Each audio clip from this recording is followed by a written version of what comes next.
Game of Thrones Season 4, Episode 2, and yet again we are treated to another bloody wedding. Oh, and quick reminder, this is a spoiler-filled review, so please leave if you haven't seen the episode, or if you don't care, come on in, take a seat, and let's talk about this episode some more. Anyways, I want to spend more time about the wedding scene, which took over most of the episode, so I'll give a quick recap about what's happening with the others. Bran, Hodor, and the Reeds are still traveling along. Bran has a vision, and now we know where he's going. North, wherever that is. And then over to Theon, who is now known as Reek. Poor guy. He has a miserable, miserable life, while he has to live and be a servant to this cruel guy who's hunting people and feeding them to his dogs for the fun of it.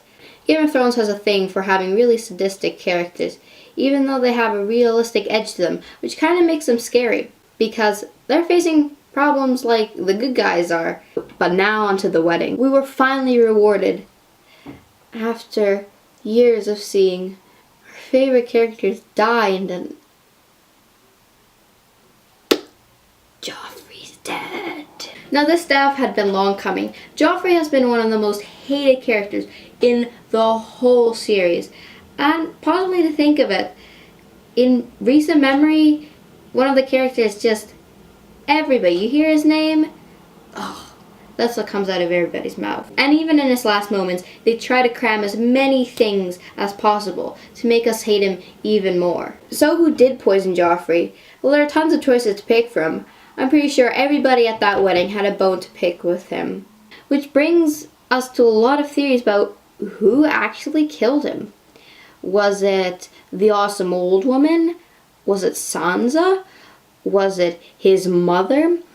That's probably not at all correct, but you know, anything could happen. I think this episode is going to rival the Red Wedding as being one of the most talked about episodes. We get the death of a very awful character, and we get set up for what this season's going to be about. Well, mainly in King's Landing. Who killed Joffrey?